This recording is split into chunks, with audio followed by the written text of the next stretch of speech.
السلام عليكم ورحمة الله وبركاته. هعرض لكم النهاردة فيديو أخطر ما يكون، أخطر فيديو ممكن تشوفه عن أطفال اليهود وعلاقتهم بالعرب أو بالمسلمين. أنت حرفيا هتتصدم منه، فأتمنى من الشباب تهتم بالحلقة دي وتوزعها على مدعي التنوير اللي بيدعو للسلام والتطبيع مع الصهاينة، لعل وعسى يفوقوا من غفلتهم.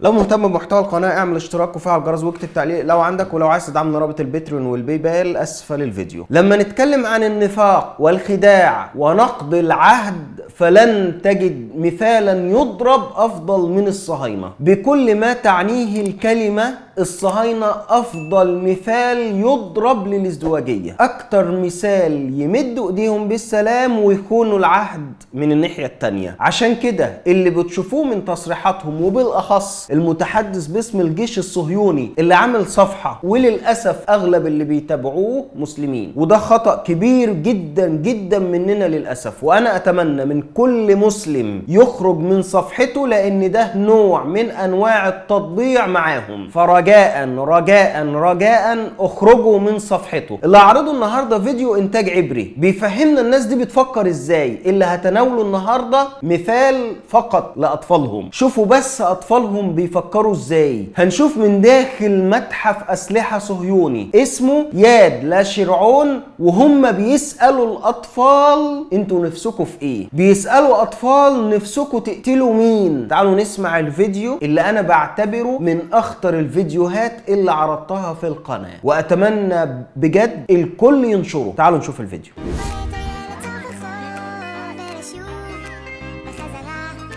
פעם ראשונה שלך פה? הייתי בתל דוב, חצור. גם הראיתי לכם את הכלי נשק, נכון? את הרובה, את המאג, את ה-05, מקלעים, נכון? מרגמה, הסברתי לכם מה זה רימון. זה פעם ראשונה שלך במקום הזה? ואתה אוהב את המקום? פה הייתי פעם שנייה כבר, זה חיל השריון, יד השריון.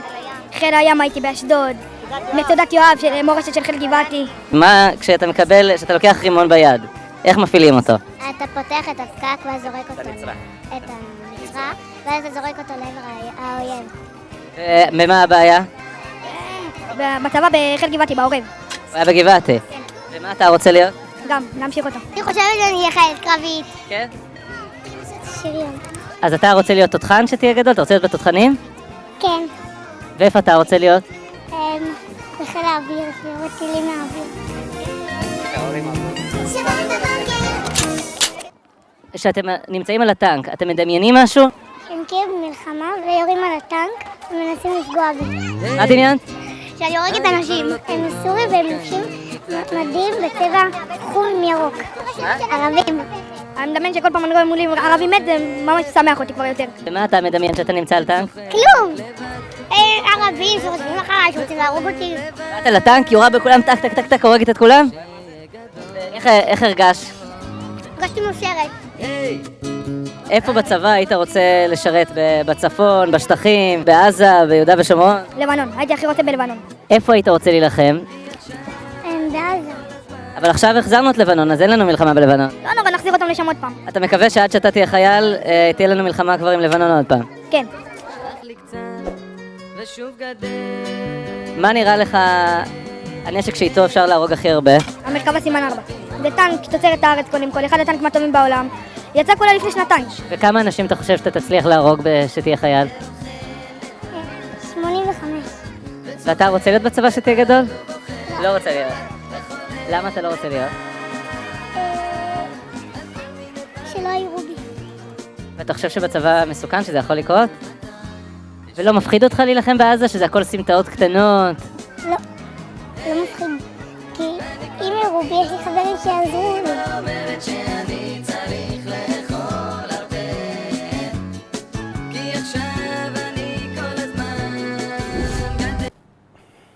تخيل طفل عنده 10 سنين بيقول انا اتمنى العرب اموات وده شيء يسعدني. وعيلة تانية بتقول اشعر بالسعادة عندما اقتل العرب. والمذيع الخسيس بيسأل طفل صغير كم تريد ان تقتل، وكأنه بيسأل هتقتل كم واحد في لعبة كول اوف ديوتي. هو ده الارهاب اللي اطفال الصهاينة بيتربوا عليه. الناس دي بتربي ولادها على الاحتلال والقتل وسفك الدماء وقتل الاطفال وقتل العرب وقتل المسلمين. وبيقول له عايز اقتل في لبنان واحارب فيها. بيقول له هو احنا مش بنحارب لبنان. الطفل قال له احنا هنستردها. جملة في اخطر ما يكون، هنستردها، وكأنها اصلا بتاعتهم بس هي مع المسلمين دلوقتي، فاحنا هناخدها منهم، هنسترد حقنا. كلامهم عن الاسلحة وانواعها وكيفية استخدامها من اخطر ما يكون. اللي سمعناه ده جزء من حقد دفين عقائدي موجود عندهم. اليهود عقيدتهم عقيدة احتلالية، وده نابع من كتابهم المحرف. كتابهم بيقول باحتلال الاراضي وباحتلال كل مكان بتطأ اقدامهم، وده ظاهر جدا بسفر يشوع الاصحاح الاول العدد 3،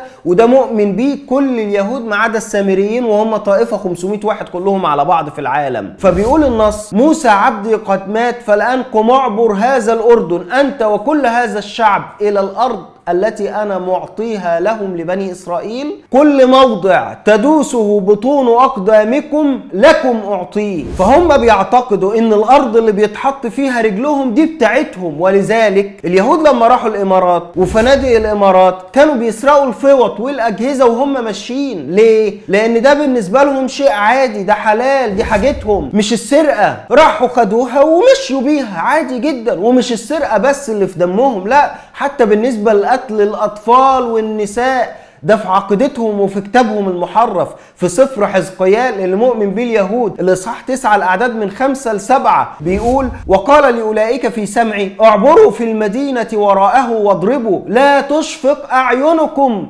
ولا تعفوا الشيخ والشاب والعذراء والطفل والنساء، اقتلوا للهلاك ولا تقربوا من إنسان عليه السمة، وابتدئوا من مقدسي. فابتدأوا بالرجال الشيوخ الذين أمام البيت وقال لهم نجسوا البيت. نجسوا بإيه؟ واملأوا الدور قتلى بالدم. اخرجوا. فخرجوا وقتلوا في المدينة. الكتاب الوحيد على وجه الأرض اللي بيدعو لقتل الأطفال والنساء والرضع هو كتاب اليهود. الكتاب ده لو بينطق، لو بيعبر عن ما بداخله، هتلاقي نازل منه شلالات دماء. كتاب لا يوجد فيه شفقة، لا أطفال ولا نساء ولا عذراء ولا شباب ولا شيوخ، ولا ترحم أي شيء، حتى الحيوانات ما بيرحموها. في سفر يشوع الإصحاح 6 أعداد من 21 ل 24 بيقول وحرموا كل ما في المدينة من رجل وامرأة، من طفل وشيخ، حتى البقر والغنم والحمير بحد السيف. وقال يشوع للرجلين الذين تجسسا الأرض ادخلا بيت المرأة الزانية وأخرجا من هناك المرأة وكل ما لها كما حلفتما لها. فدخل الغلامان الجاسوسان وأخرجا رحاب وأباها وأمها وإخوتها وكل ما لها، وأخرجا كل عشائرها وتركهم خارج محلة إسرائيل. وأحرقوا المدينة بالنار مع كل ما بها، إنما الفضة والذهب وآنية النحاس والحديد فاجعلوها في خزانة بيت الرب. أيضا في سفر صموئيل الأول الإصحاح 15 من أول العدد 1 وقال صموئيل لشاول إياي أرسل الرب لمسحك ملكا على شعبه إسرائيل. والآن فاسمع صوت كلام الرب. هكذا يقول رب الجنود. عندهم الإله بيسمى برب الجنود. إني قد افتقدت ما عمل عماليق بإسرائيل حين وقف له في الطريق عند صعوده من مصر. فالآن اذهب واضرب عماليق وحرموا كل ما له ولا تعفو عنهم، بل اقتل رجلا وامرأة، طفلا ورضيعا بقرا وغنما جملا وحمارا، كل شيء تقتله. خلي بالكم بس من نقطة، لما بيقول إسرائيل، بني إسرائيل كانوا موجودين لما دخل الإسلام أسلموا، يعني أهل فلسطين المسلمين دول أصولهم كانوا يهود وأسلموا، زي مصر كده كان أصولنا مسيحيين أيام فتح مصر على يد عمرو بن العاص في خلافة عمر بن الخطاب وأسلمنا. وأصول المسيحيين اللي احنا جايين منها اللي هم الأقباط كان أصولهم وثنيين، فالوثنيين تحولوا للمسيحية، تحولوا للإسلام اللي هو احنا. عشان ما حدش يجي يقول لك اصل دي ارض اليهود، لا مفيش ارض بتنسب لدين، مفيش الكلام ده. والا لو بتنسب لدين يبقى نشوف بقى دين اول واحد نزل على الارض وهو الاسلام، او تقول بقى ان دي ارض الوثنيين لو انت بتعتقد ان اصولنا وثنيه وتروح تديها لاي حد وثني. النصوص اللي انا قراتها دي كمان في عشرات ومئات النصوص بتدعو للقتل. العهد القديم او الكتاب المقدس بتاع اليهود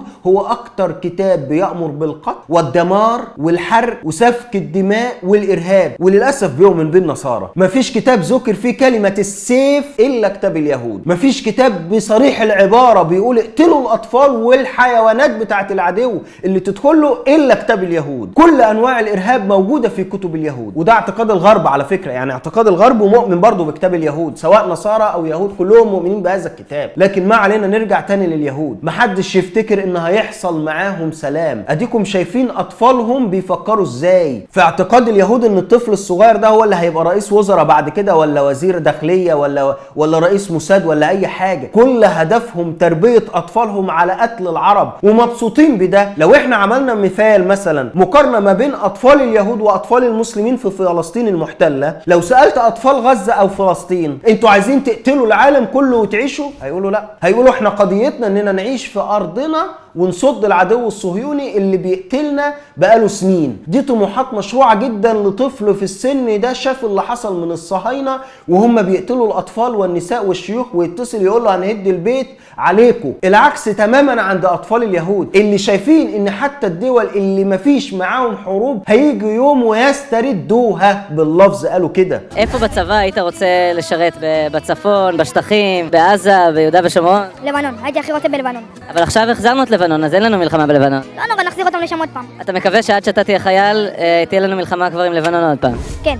وبعد كل الارهاب اليهودي في كتابهم المحرف المزعوم ان هو كلام الله، نقرا بوست للمتحدث المهزأ باسم الجيش الصهيوني وهو بيتكلم عن الاطفال. هيجي حد يقول لي انت دخلت وانت بتقول ما حدش يدخل، انا والله دخلت اجيب البوست ده فقط وخرجت، لان شفت ليه صور، ولا بتفاعل ولا عامل لايك ولا عامل اي حاجه، ده اخره بالنسبه لي.